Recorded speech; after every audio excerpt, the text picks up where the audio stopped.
New to the field, school PR education, how to get up to speed. Matthew, what is up? Yo. Yeah, let's do it. Let's jump into this. And here we go. Be sure to visit soundmind.app, peachjar.com, and nicholsstrategies.com. Advocating for public education, sharing our stories, and celebrating our schools, students, and staff. From crisis communications to media relations, social media, and everything in between. We're here to give you the best strategies, tools, and techniques to help you help others. Welcome to the School PR Podcast, brought to you by Peach Jar, Sound Mind, and Nichols Strategies. Here's your hosts, Matthew Jennings and Ryan Ferran. And welcome back to the podcast, everyone. Thrilled you are here. Matthew, thrilled you are here. What's up, my man? Yeah, doing awesome. I'm stoked to be here. This is always a fun topic, just helping people where we can, which is totally cool. But yeah, we're what day is this? I'm lost, like on what day of the year this is even. We're in the new 2024, which is crazy. This isn't our first podcast this year, but No. I can't believe it's already January, almost February. So you bring up the dates. Remember the last podcast? You said, yeah, we have Monday off. And I said, we don't know when this is going to come out. And so by the time it came out, you... Oh, yeah, that's true. I like to timestamp these just so we're totally screwed up. We'll launch this video right here, this podcast in April, and I'm talking about January. Exactly. Yeah. But one thing you do on the podcast the past few months, which is always a good reminder for me, you're way better at it than myself, is remembering the new people to the field, because you and I are old hacks and been around for a while, but you're always keeping the perspective of the new professional to the field, which is great, especially since the field has really taken off the past 5 years. And then in the pandemic, we definitely saw a big increase because people started to realize the great importance of communication and transparency and helping with all these many issues that we were dealing with. So there are a lot of new people to the field. So we thought we would take some time and give them some advice for you're new to the field. It's going to be overwhelming at first. How do you learn all this? And how do you get better at your job quicker? I love that. Yeah, there are a lot of new peeps. And, I have the real pleasure of meeting with districts all across the country, which is a lot of fun. And I have a lot of really great friendships now, just districts all over the place, which is neat. But it's so true in just in general that there's just a lot of new faces nationwide, which is really incredible. I'm still astounded at districts in like Florida and Texas where they have 5, 10, 15, 20, sometimes 30 plus people under the umbrella of school and district communications. But out in California, we're lucky if we have one for districts that are similar in size. But yeah, a lot of new peeps. So I think we got a lot of knowledge we can impart for sure. Yeah, especially in California and other states where they have only one person. You're the first person in that department, so you're creating it, and you may have never done it before. So it is kind of overwhelming. So we'll hope to get you a cheat sheet of things you can do to get up to speed. For me, and I think for you, one of the best things ever for me to get up to speed when I first got into PR many eons ago, school PR that is, was joining CalSPRA. I am so glad I joined CalSPRA. I joined a district where they knew about CalSPRA, had been before, and they said, oh, we're going to this conference. I was like, what is this? Had no idea.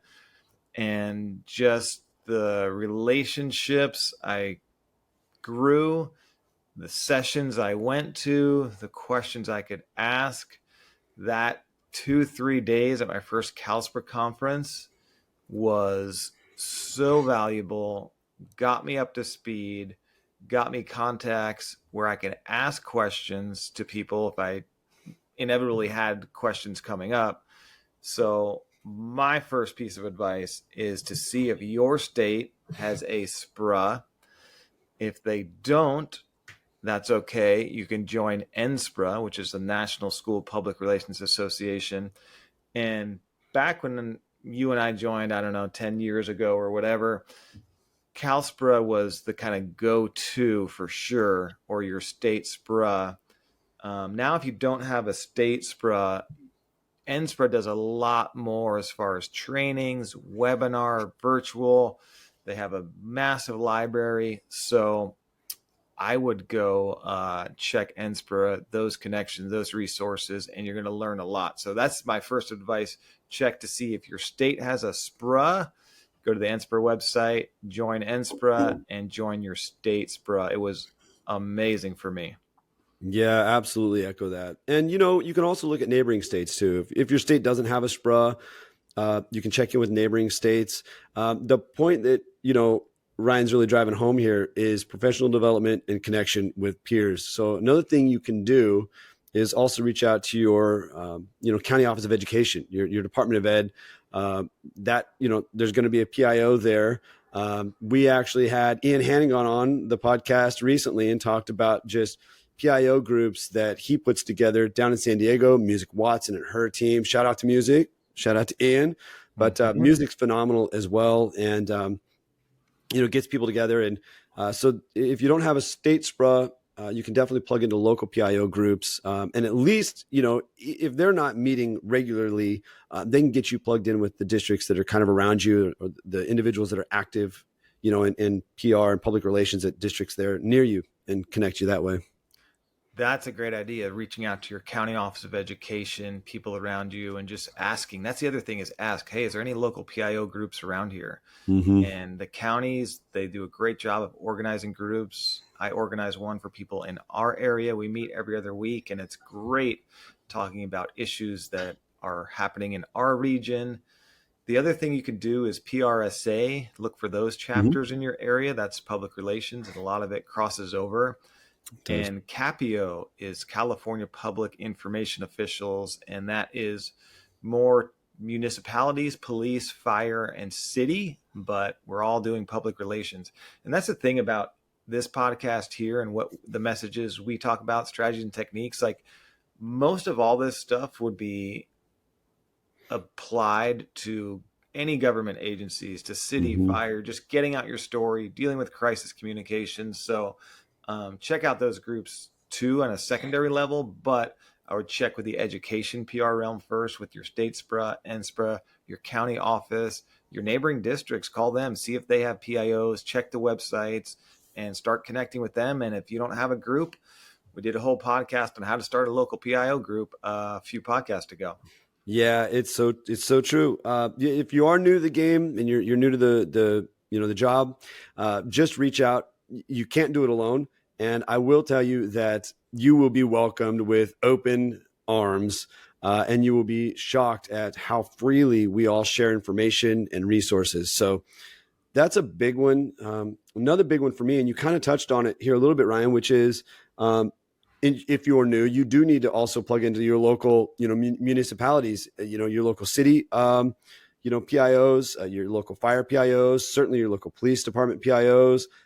I just learned recently a district's doing this successfully, the PIO at the local hospitals. And it was it was related to a school shooting, and they had that relationship going into it, and they knew where their kids were going, they knew what messaging the hospital was putting out. So that was one I never did. Really good tip there. And meet with those people, try, invite them out for coffee, invite them out for lunch. If you buy their coffee, trust me, it'll be well spent, especially with your local police departments and fire and those kind of resources, because in the event of crisis and emergency, you really want them to be keeping you in the loop and working on things in tandem a lot of times. In that vein, the other thing I would highly suggest as well, if you are new to your district, is set up a 15 to 30 minute meeting with each principal.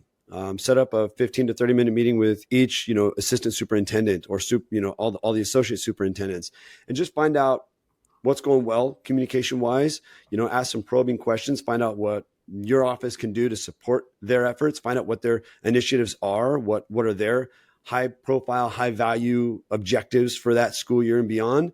And then you go back and you start making plans after you do your rounds, and you start figuring out how you're going to make yourself even more relevant. And you'll literally be doing the work to lift up and elevate the individuals that need you the most. Love what you said. And I think probably your two things that you just said should be steps 1 and 2 before even joining your SPRA or NSPRA, because your Yeah. police and fire, who are the PIOs, who are the contacts, is day one. Because, Yeah. like you have said and alluded to, you do not want to meet them day one in the crisis when it's hitting the fan. Yeah. So that is a smart thing. If you're in one city, find out who that is. If you're in multiple cities, find out. And some of your cities, police or fire, the city itself also, find out who the PIO is. If they don't have PIOs, find out for the police. The question to ask is who will be the watch commander? Who is the public liaison if you don't have a PIO? Who can I call? So get those names, numbers, write them down, put them in your phone, in your Rolodex, because that is going to come up big. And if your soup goes to you like, hey, we need to talk to the fire captain, the police captain, this is issues coming up at the school, we needed, and you're like, huh? Yeah. Or the other side is like, yeah, sure, it's, so-and-so, we got it, here's their number, let's call them, you call them, I'll call fire. Your soup is going to be thrilled with you and pleased with you. So Yeah. great advice, Matthew. Know your local PIOs. And the hospital one, that's a good one too, especially in the pandemic. I had some good relationships with the people at our hospital. We were helping them with, all the equipment and stuff and things that they needed. And we're talking to them. And then another thing you said too, which I think is so important. And this is a little tough because sometimes you'll come in and there'll be a list from the soup or the board with things they want you to do right away. But what you said nailed it. You have to build the relationships first. So really, you almost don't want to do anything your first 30 days. You want all that time free. As Matthew said, go meet with the principals, go talk to them, go walk the school campuses, find out where the heck they are, go drive there in the first place. Because when the emergency comes, I mean, that was, that happens. It's like, oh, where's this middle school? I've never been there. I don't know. So go there, learn the campus, talk to the principal, see if you can meet with the APs and some people and just have them show you around then and talk to them. So what are some of your programs? And then you'll find out some great stories to highlight. You'll put them in the back burner like, ooh, here's something when we're declining enrollment, we could spotlight this. But build those relationships first. Do it with the principals, the directors around your district. Who are they? And meet with them because those will be the go-to people you'll be interacting with a lot. That's really good advice. As part of that first 30-day plan, when you're on the interview, you just got the job. What are you going to do the first 30, 60, 90 days? I'm making relationships, police, fire, principals, our staff. Yeah. And then before doing anything, I've seen the opposite where it's like, I got 1,000 things to do my first month. And you're just emailing people. You've never met them face to face. So all the work that you're doing doesn't go well because you don't know each other. So that's really, really good idea. Yeah, that's awesome, Ryan. You just gave away a really great tip there for job interviews, because that could very well be a question. What's your plan? What would you do the first 30, 60, 90 days? And you're absolutely right. That you just laid out an actual perfect response to that. Yeah. You can shock them and say, I'm going to do nothing. Exactly. And then expand on that. And then I'm just building relationships. I'm getting to know you because the first couple of weeks, first few days, you're going to come in, you're going to see the social media is a disaster. Nobody knows what's going on. There's no schedule. It's been dead. The website's not updated. Yeah, all that stuff. But you're going to kind of irritate people because they may have been doing that way for 20 years. And it may be some guy at a school that's getting a stipend. So you're stepping on his toes. So before you correct any of that's probably been that way for 5, 10 years, whatever. Go talk to people, see what the issues are, see who's updating websites at schools and learn all that. Because when you get around to the work, which could wait because it's waited a long time, it will go much more effectively. You'll get help, you'll get support, you'll get buy-in. As opposed to just doing this stuff from an office. They're like, who just changed our site? Who did this? So the first thing to do is build relationships. Yeah, that's beautiful. Another thing I found extremely valuable, and I've actually I've been quite honored over the years. People ask me for this, and even a Department of Ed uses it, which is really neat, which is I created a bunch of template messaging. So especially with the AI now, it's got to be really easy. I didn't have AI when I did it. I haven't tried it with AI now. I'm sure it's going to be a lot easier to do, but that is, you go in and think about some of the big things you're going to have that you're going to need instant access to messaging. Things like, shelter in place, or brief lockdown that lasts less than 15 minutes, or a lockdown that lasts more than that. Your initial messages, your follow-up messages. We do deal with some unfortunate things, maybe, messaging for a weapon that was discovered on campus, or, police presence in the area, these kind of things. And if you want more information, if you are new to the field and you're not sure what kind of topics to prep for, reach out to Ryan and I for sure. I'd be happy to share with a list of all the topics that I have. And then I just structured it in a Google Doc so I can access it anywhere in the world from my phone or my laptop. And I've created a table of contents. So if I had a school that was shelter in place, I just opened up the first page, clicked on shelter in place, took me to the anchor right down there where my messaging is, and I copy paste, tailor it for the new shelter in place. And, within, a few minutes, the principal is able to send that out, or I was able to send that out on their behalf. It just recently happened at my kid's school. The pickup line was disrupted, and I can't even believe the police department did this, but they actually pulled somebody over right in front of the school, put him on the curb right in the front of the door at dismissal time. And there was 3 cop cars blocking traffic. It was just an absolute mess. And as a parent, I'm sitting there waiting to pick up my kids going, what is going on? And, we just sat there about 15 minutes later. The principal was able to get a message out to just, hey, unrelated to the school, the police have made an arrest, and it's going to disrupt, pickup line. So if you're the PIO and you get that call, that's got to be fast. It's got to be really, really quick. So you want to have some of these things canned, ready to go in a way that you can access it really quickly. Meanwhile, they could have pulled down the street a quarter mile with 0 kids and 0 disruption, but yeah. Because he literally was at the front door in handcuffs. And now all the kids, my kids are like, Daddy, what's going on? Why did they arrest that man? It's like, guys, you could have gone 1 block down and nobody needed to watch any of it, but it's okay. You should to help with traffic, you tell the parents, because they did an illegal U-turn and double parked in front of the school. That's why they got arrested. Yes. Yes. They were driving too fast through the pickup line. Yeah. But you brought up another really good point. One of those things, that actual work you can do by yourself in that first week, and it's so important, that template messaging. Yeah. And you brought up AI, and earlier you talked about music. My original AI, and many of ours, was MW, which was Music Watts, and her template messaging for lockdowns. And wow. The most important one, I think what you said, is the shelter in place or the generic lockdown one, probably interchangeable. There's an incident at the school. We're not sure exactly what's happening, but you just want a quick, brief paragraph. We're aware of it. We're going to let you know everyone's in place. Don't go to the school. Don't call the school because they're busy. That's probably the first one to get done, because as Matthew said, when you have that for the first time, you don't have 20 minutes to write this neat. No. Oh, let me check my grammar. Let me do this. Yeah. Get that template done now. Yep. And that will help you. And then you'll see, again, check your local SPRA. Music's at the San Diego County Office of Education. They have a great list of resources in a Google folder about, powers out, active shooter, it's, weather delay, whatever it is. They have some of that template messaging, but create the generic one where it's like, we know there's a shelter in place, there's a lockdown, we're aware of it. Here's the things not to do. Don't call the school, don't go there. And we will update you as soon as, we have more information. But that will save you so much time and you'll be happy. And the other thing is, when you haven't grabbed that in 2 years, make sure you know what folder it's in, how to get it quickly, and all that.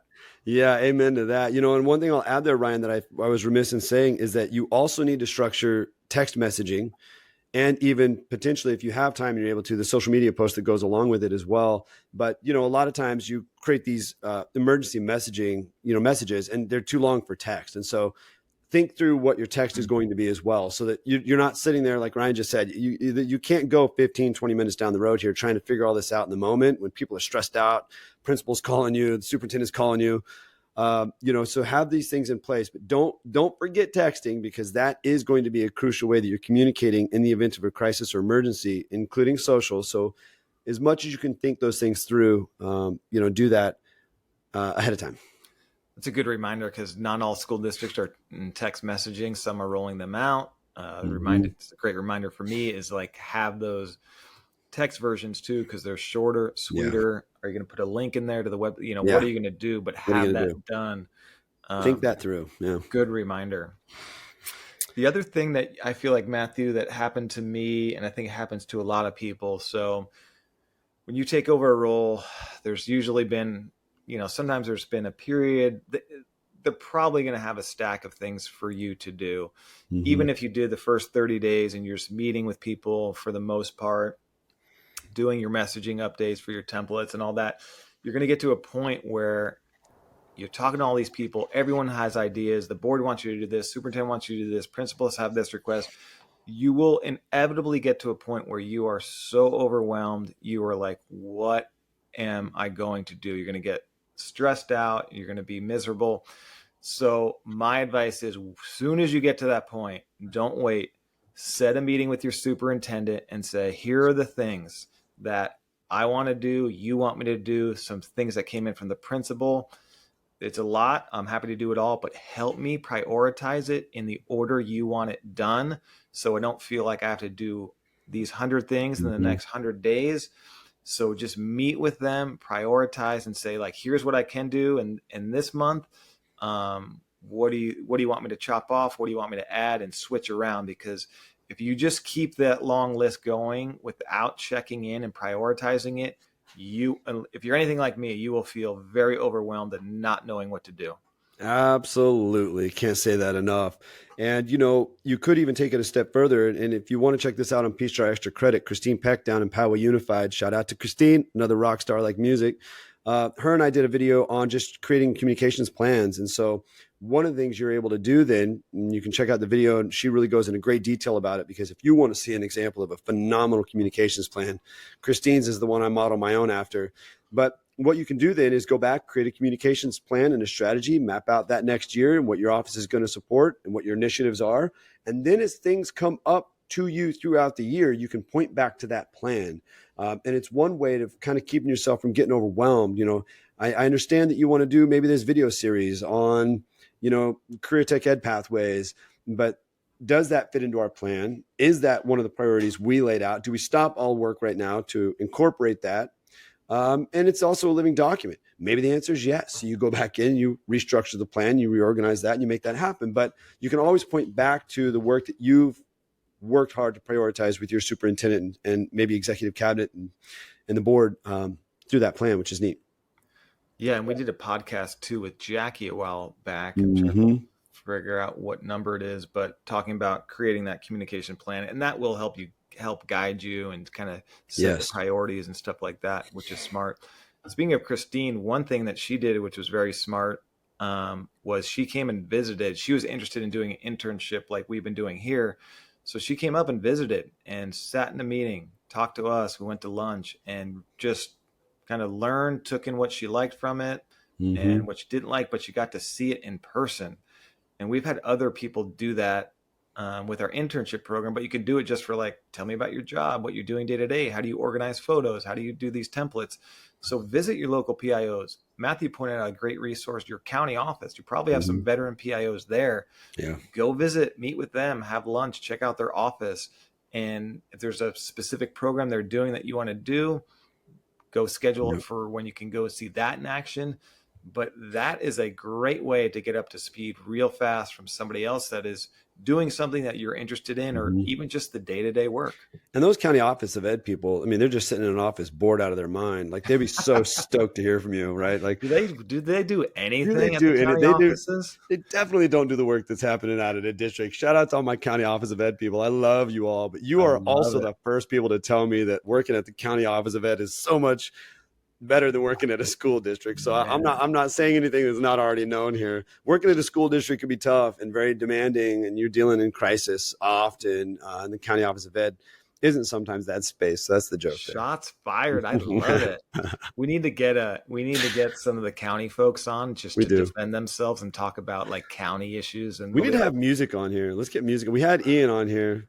We need to get music on here because you're right, though. I mean, like, especially someone like music, the really, really great county office of ed people that are out there putting out messaging, like music. Ian, I know they both do it, and I was really honored, blessed. I don't know what you want to say, to work in both. I worked in school districts that were served by their county offices of ed. And man, when something regionally would happen or nationally would happen, they would just be right there with messaging. Here you guys go, all their districts. If you want to use this, feel free to take anything you need from here. Feel free to use it. And it was just an absolute lifesaver. I will forever be in debt to Ian and music for the support they gave all of our districts in their regions over the years. Are you saying they had time to create the templates because they weren't doing anything else while you were actually working? Is that what I heard? I do love picking on them.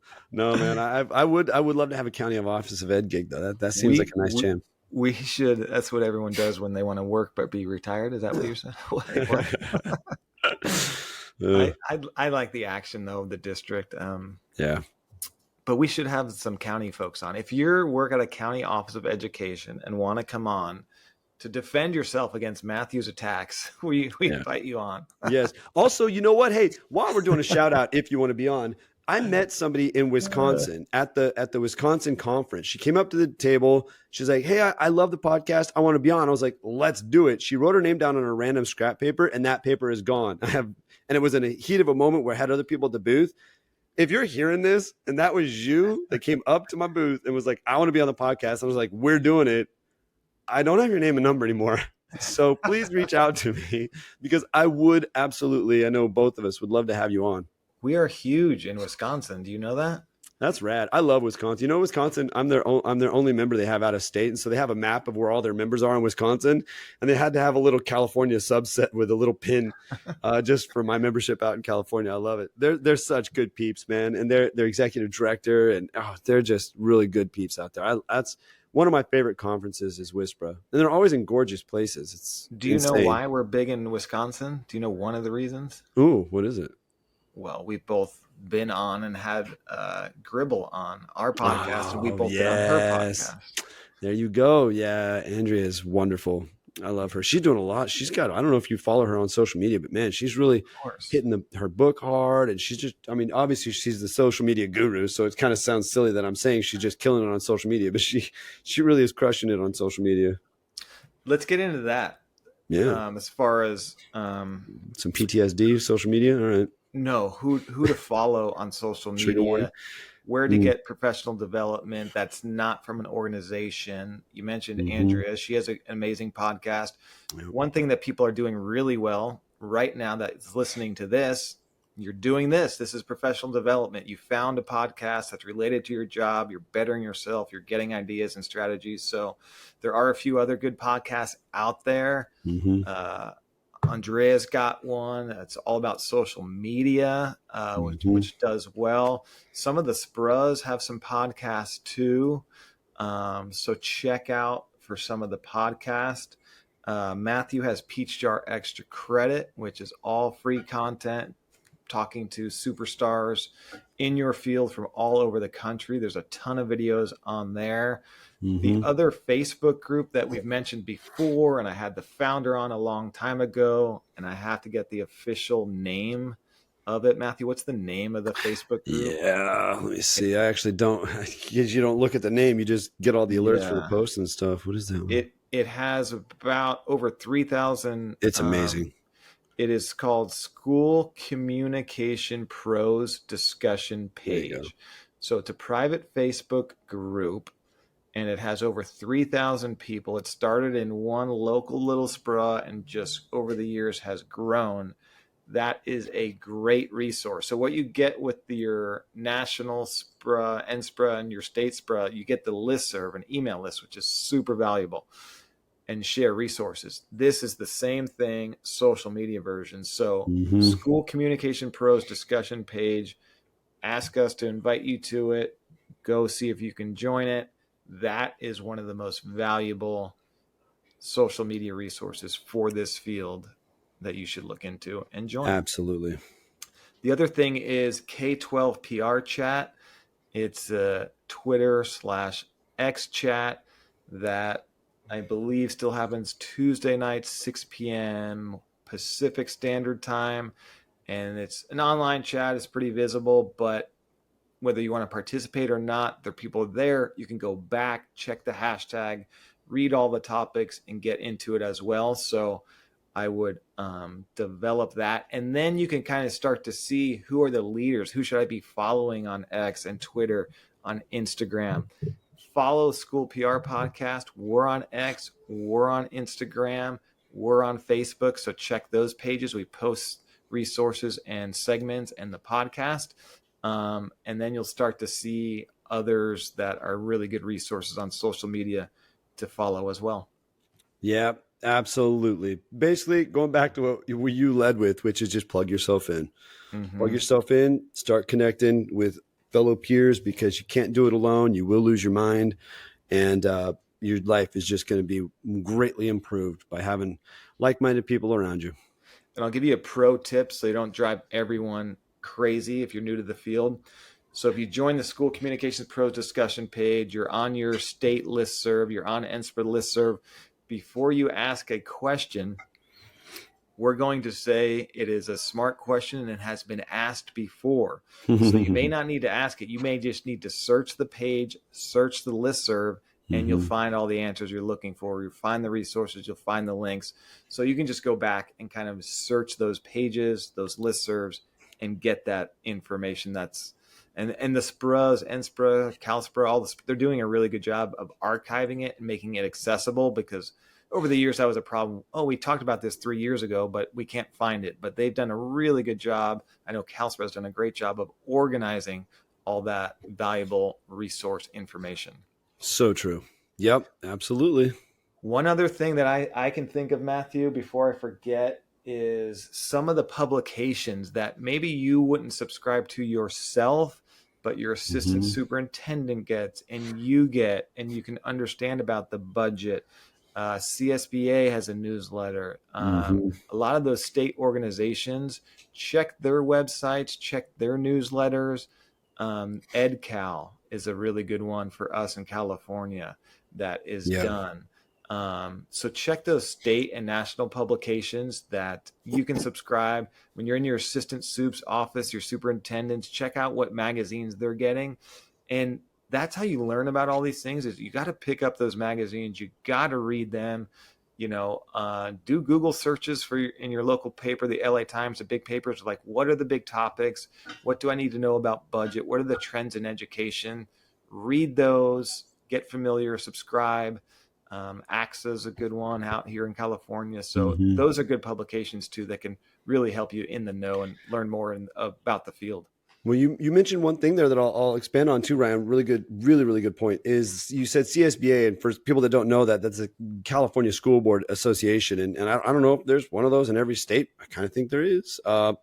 Kristen Majette comes to mind out in Kansas. She works for the Kansas School Board, Association. So, well, and there you go. She's a seasoned professional PIO in her own right too, published author. So, reach out to those individuals as well, because in those associations, because there will be a point contact person in that association for you to connect with.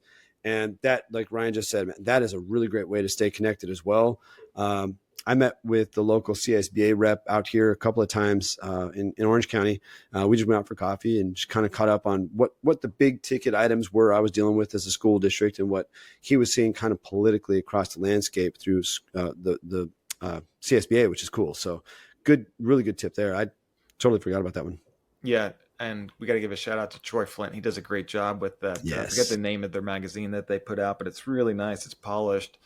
I actually saw him where I was researching when we did the Kevin Gordon episode about the California budget and stuff. I was doing some research, I think briefly after that, and I saw Troy on a local station in Sacramento talking about the budget and the upcoming stuff. And so you really kind of get dialed in through some of these people that are at the state capitol, whatever your state capitol may be.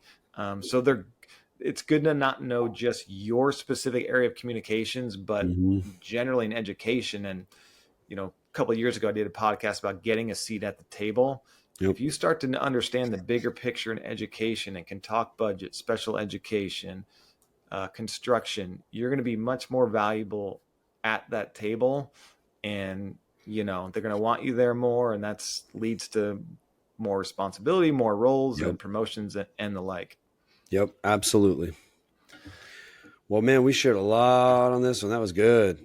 That was really good. Good. But I appreciate you always reminding us that there's new people in the field and it is overwhelming at first. But one of the great things that you mentioned early in this field, too, is that everyone's very generous about sharing, helping each other.